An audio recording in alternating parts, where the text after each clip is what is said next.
आत्मा को नया जन्म कैसे मिलता है? कौन तय करता है उसका शरीर, परिवार और भाग्य? मृत्यु के बाद आत्मा का सफर खत्म नहीं होता, बल्कि एक और अध्याय की शुरुआत होती है। गरुड़ पुराण कहता है, पुनर्जन्म कोई संयोग नहीं, बल्कि यह पूरी तरह पूर्व जन्म के कर्मों से जुड़ी हुई एक दिव्य योजना है। आत्मा विश्राम के बाद पुनः सक्रिय होती है, जब आत्मा यमलोक, विशेष लोक या स्वर्ग नरक में अपना समय पूर्ण कर लेती है। अब एक अदृश्य संकेत उसे फिर से धरती की ओर खींचता है। पर कौन तय करता है कि अब किस घर में जन्म लेना है, किस माता पिता के गर्भ में जाना है? कौन होगा भाई, कौन होगी बहन, कौन होंगे गुरु और किससे होगा प्रेम या घृणा? क्या यह सब भाग्य है या कोई दिव्य गणना? यह निर्णय होता है चित्रगुप्त की गणना और ब्रह्मा के निर्देशों से। गरुड़ पुराण कहता है, ब्रह्मादेव पुनर्जन्म की संपूर्ण रूपरेखा तय करते हैं, परंतु आधार होता है आत्मा के पिछले कर्म। कैसे होती है आत्मा की अगली यात्रा की शुरुआत? चित्रगुप्त आत्मा का कर्म पत्र यमराज को सौंपते हैं। यमराज उस आत्मा के गुण, दोष और आत्मिक प्रगति के आधार पर उसे आगे भेजने का आदेश देते हैं। फिर आत्मा वायु वेग से पुनः पृथ्वी की ओर यात्रा करती है। अब ब्रह्मा के लोक में एक दैवी गणना होती है।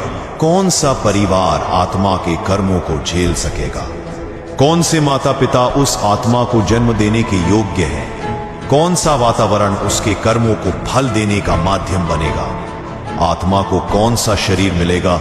यदि आत्मा ने पशु वृत्ति वाले कर्म किए हैं तो पशु योनि, यदि उसने अधार्मिक और स्वार्थी जीवन जिया है तो नीच योनि, यदि उसने सेवा, भक्ति, संयम का मार्ग अपनाया है तो मनुष्य शरीर। गरुड़ पुराण कहता है, मनुष्य जन्म दुर्लभ है। यह केवल उसी को मिलता है जिसने पूर्व जन्म में सत्कर्मों की नींव डाली हो। आत्मा किस घर में जन्म लेती है?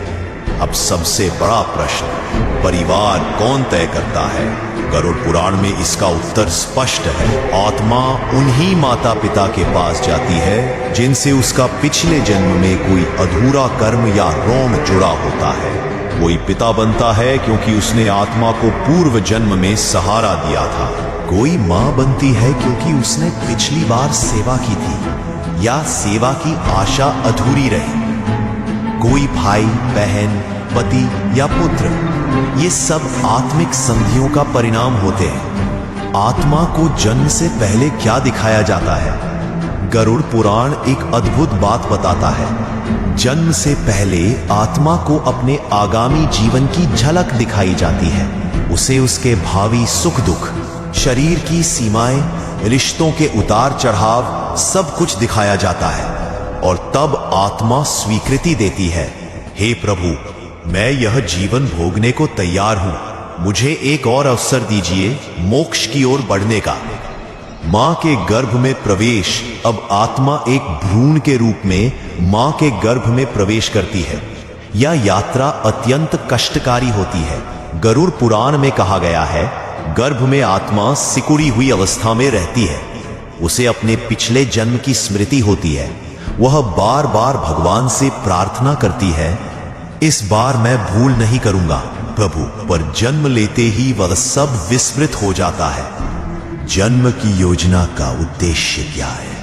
अब प्रश्न है, यह सब योजना क्यों? क्यों इतना जटिल खेल? क्यों नहीं आत्मा को सीधे मोक्ष मिल जाता?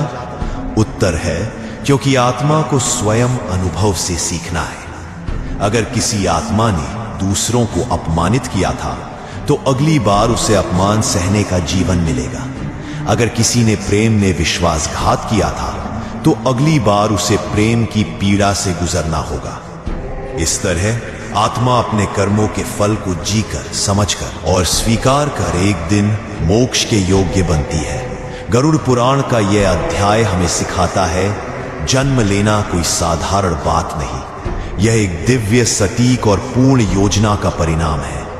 आत्मा को वही मिलता है जो उसने बोया होता है, पर भगवान हर बार उसे नया अवसर देते हैं ताकि वह चेत सके और मुक्ति पा सके। आपका जीवन आपकी आत्मा की एक यात्रा है। वह यात्रा जो आपने चुनी है और जिसमें आपके हर रिश्ते, हर सुख दुख का उद्देश्य है। इसे समझिए, स्वीकार कीजिए, क्योंकि यह अवसर बार बार नहीं मिलता। गरुड़ पुराण कहता है, जागो जब तक चेतना की डोरी तुम्हारे हाथ में है।